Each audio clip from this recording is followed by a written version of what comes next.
My phone lit up at 2:17 a.m. Her name. After weeks of silence, I stared at it without touching it. Let it vibrate against the nightstand like a pulse trying to come back to life.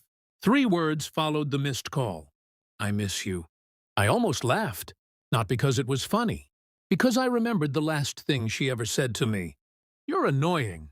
Not shouted, not angry. Just casual. Like she was describing the weather. I was hugging her when she said it. Holding her after a long day. My chin resting against her shoulder. I thought I was being warm, present, safe, annoying. The word didn't stab. It dissolved something. I stepped back that night, smiled, said, "Okay, I'll give you space." She thought it was a mood, a phase. It wasn't. I didn't argue, didn't defend myself, didn't ask what I did wrong. I just stopped showing up. No more good morning texts. No more random calls. No more checking if she got home safe. Silence is louder than anger. At first, she enjoyed it. I could see it. She was lighter, posting more, out more, laughing harder in stories I no longer watched. But silence has layers. And in that quiet, I started seeing things I had ignored before. The way she would angle her phone away when I walked in.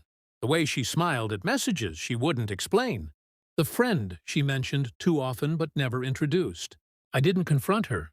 I observed. I learned the rhythm of her lies. It's strange how clarity arrives once emotion leaves the room. The night she called me annoying wasn't random. It was projection. Because someone else was already filling the space I used to occupy.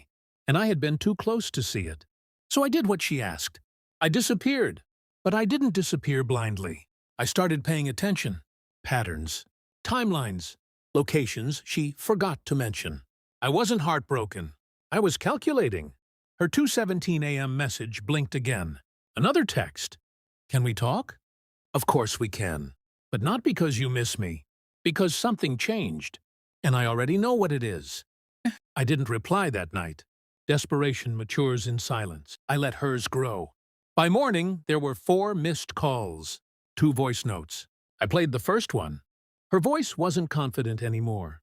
It trembled at the edges. I think we need to talk. I feel like you've changed. Changed. That's what they call it when they lose control. Weeks earlier, when I stepped back, I didn't just vanish emotionally. I did something quieter, smarter. I checked the phone bill. Not because I was jealous. Because I was done being blind. There it was. A number that appeared almost every night after 11:43 p.m. Long calls. Longer than hours. I didn't confront her.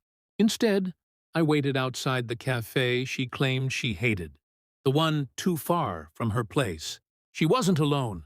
He wasn't just a friend. The way she leaned in told me everything words couldn't. I left before she saw me. Not broken. Certain. And certainty is colder than heartbreak. When I stopped texting her goodnight, he started. When I stopped asking about her day, he listened. She thought she was replacing me. What she didn't realize, I was replacing her too. Not with someone else. With discipline. With silence. With a version of myself that didn't beg to be chosen. And then something shifted. Her late-night calls became shorter. Her posts less vibrant. The number stopped appearing on the phone records. 3 weeks later, 2:17 a.m. I miss you. Not because she missed me. Because he left. I agreed to meet her. Public place. Neutral ground. She looked smaller somehow. Eyes tired. Smile forced. You've been distant, she said softly. I looked at her for a long moment. No, I said. I've been observant. Silence. I slid my phone across the table. Call logs. Dates. Timestamps. Her face drained of color. I can explain. You already did, I interrupted calmly. She reached for my hand. I pulled it back. You said I was annoying. A pause. I just stopped competing. Tears formed in her eyes, real ones. But tears don't erase patterns. I thought you didn't care anymore, she whispered. I didn't, I replied. Not after the moment I saw her choose someone else in a cafe. She said she never liked. I stood up. No anger. No yelling. Just clarity. She didn't lose me when I walked away. She lost me the night she made me feel like warmth was a burden. Now she feels the distance, and I feel nothing.